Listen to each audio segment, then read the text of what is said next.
Now that we are all hopefully very comfortable with balancing redox equations, or maybe not, but let's go ahead and move on, and let's talk about Voltaic cells. So this is how, what we're going to do is we're going to talk about how to set things up and how to couple some of these redox reactions to where that they spontaneously occur and we can generate electricity from them. And so what ends up happening is, because redox reactions involve the transfer of electrons, they can generate electricity, because electricity is the transfer of electrons. So we can do this chemically, and so it has three names depending on who you ask. It can be a voltaic cell, a galvanic cell, or an electrochemical cell. I tend to prefer the electrochemical cell.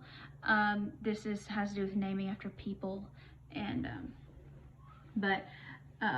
plus the notation that we'll use makes more sense with this notation for me, but you can call it whatever you want. Now, we talked about half reactions when we were balancing redox equations.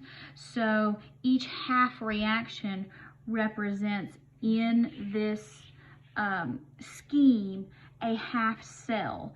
So this is where we're going to have a metal strip that is actually going to be placed in its own aqueous solution.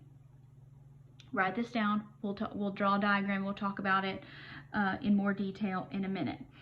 You also have the electrode. The electrode is a metal strip, usually it's the same one, that's going to act as a conductive surface. And so conductive surface, it's going to be a metal, so it's going to be able to transfer electrons.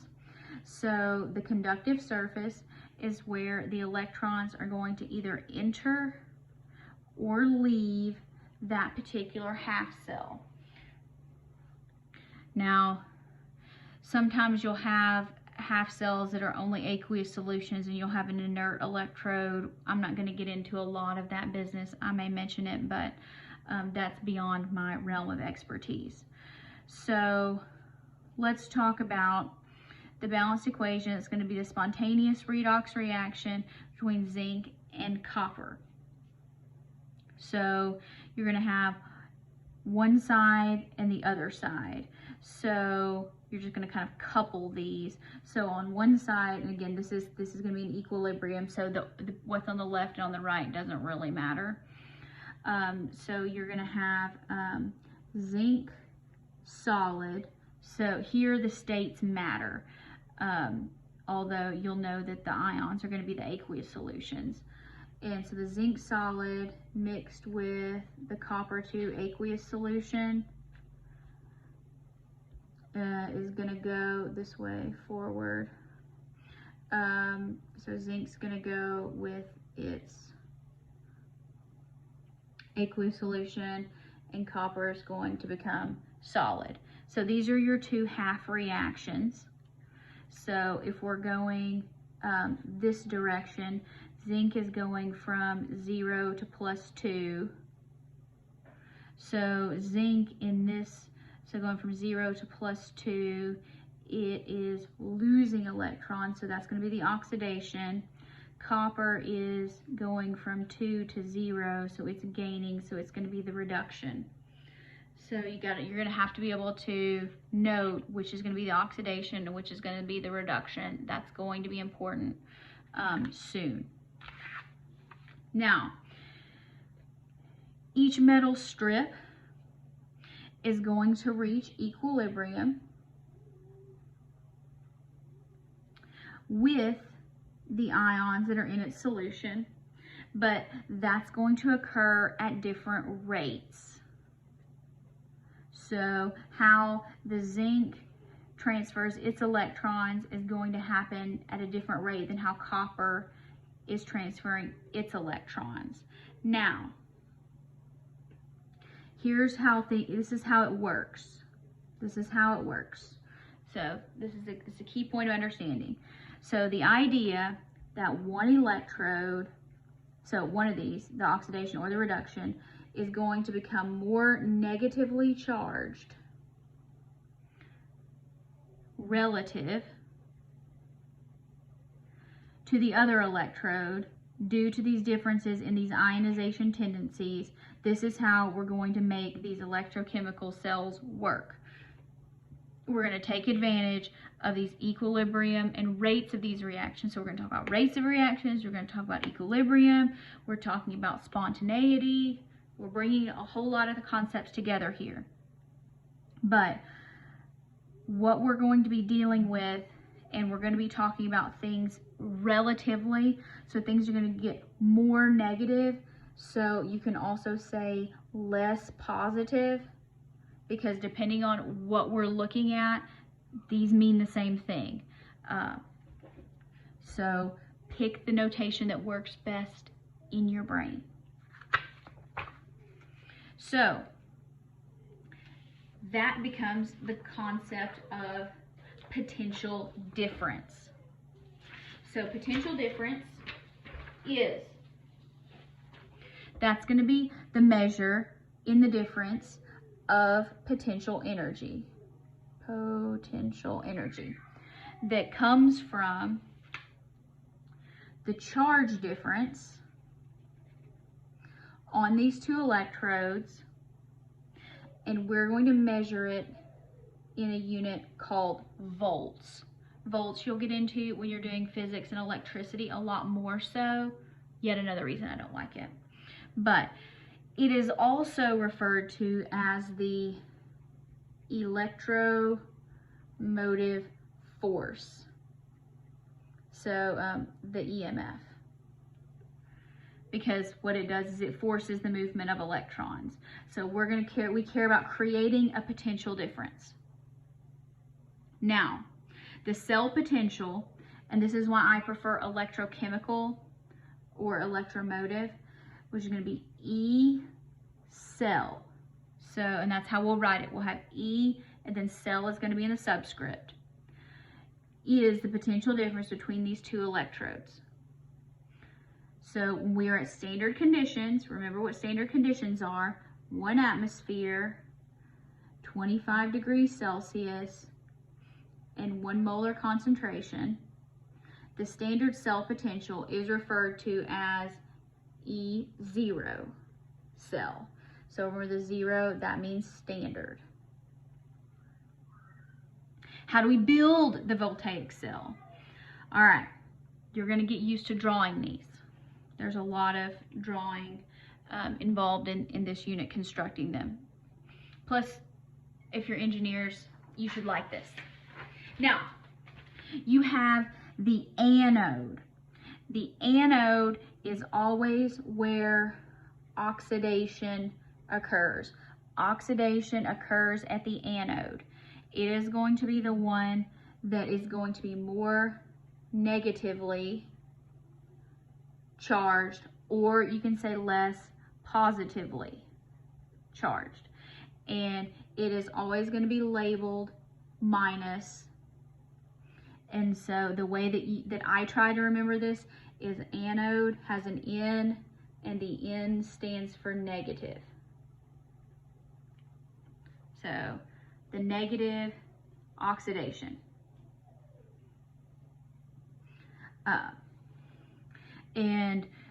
There's another mnemonic, and it's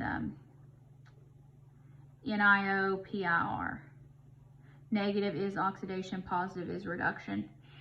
So the cathode is where reduction occurs. And this is going to be the more positively or less negative, depending on what we're looking at, charged half cell, and it's going to be labeled positive. So I remember when we're talking about cations and cathode, the T looks like a plus. So the T looks like a plus. So that's what I remember. Now, we will be saying and writing these a lot because I need to say and write them a lot so that I don't get confused. And so, yes, if it's redundant, fast forward the video. But, so electrons always flow from the anode to the cathode. Because, remember, electrons are going to go from negative to positive.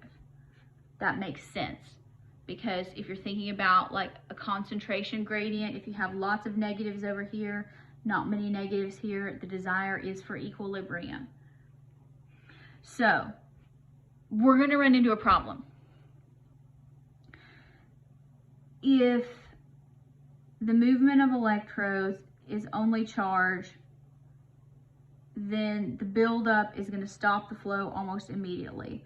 So we actually need a way to counter this so that our ions can flow backwards, which sounds kind of strange, but we need to get some positive ones and negative ones back in another way so we can keep moving these in the correct direction. So what we do is we put in what's called a salt bridge. A salt bridge is an inverted tube that has some sort of strong electrolyte, and what it's going to do is it's going to neutralize charge buildup,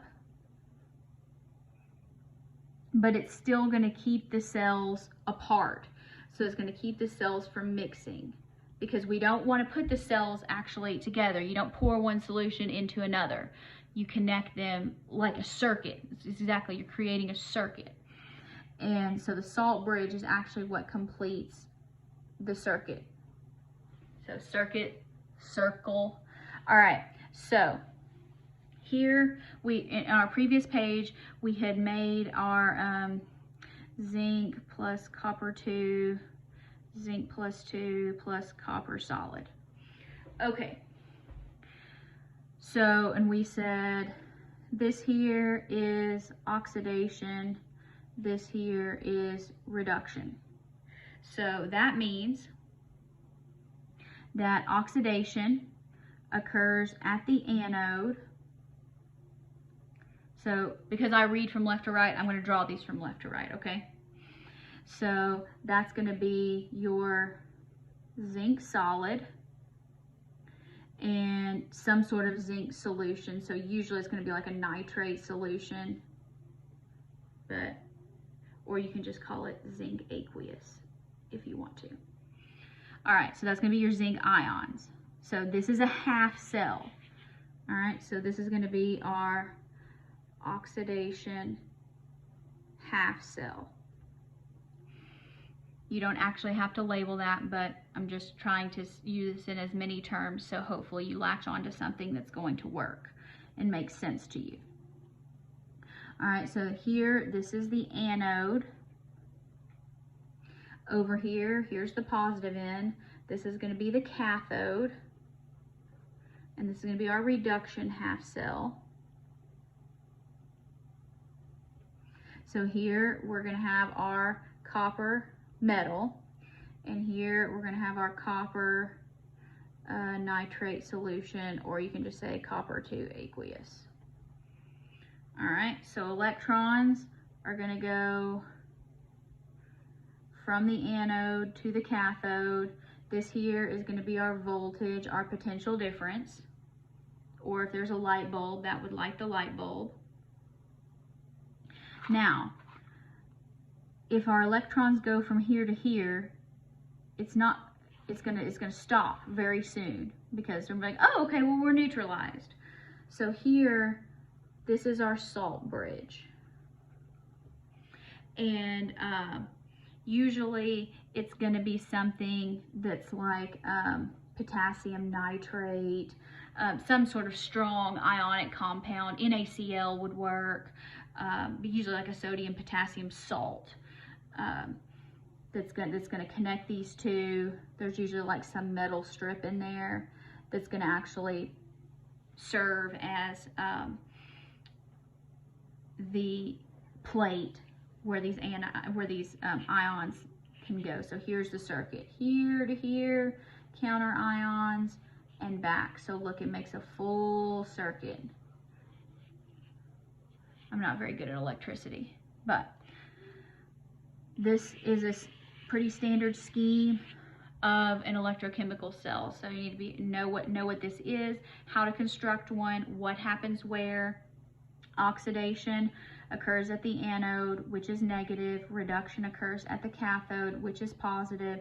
Electrons go from the anode to the cathode and create a voltage.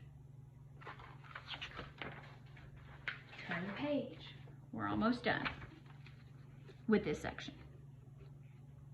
So sometimes, now, this is what I mentioned briefly, sometimes all of your principal species in the half cell, they're all going to be in aqueous solution.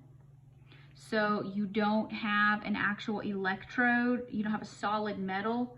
So in that case, you usually use an inert platinum electrode so that there's actually a surface for these electrons to cross over on.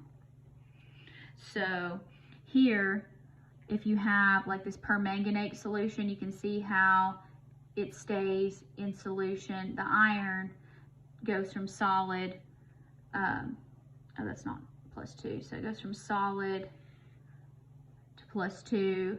So it's going to lose electrons. So that would be the oxidation. So it would be at the anode. The permanganate to manganese goes from -1 to +2. That's going to be the reduction. That happens at the cathode. Well, it actually goes from +7 to +2. So that's what happens at the cathode. So here on the cathode, you would have, you put a platinum metal in there in this solution. But again, that's not really on the test. I'm just telling you that because it happens.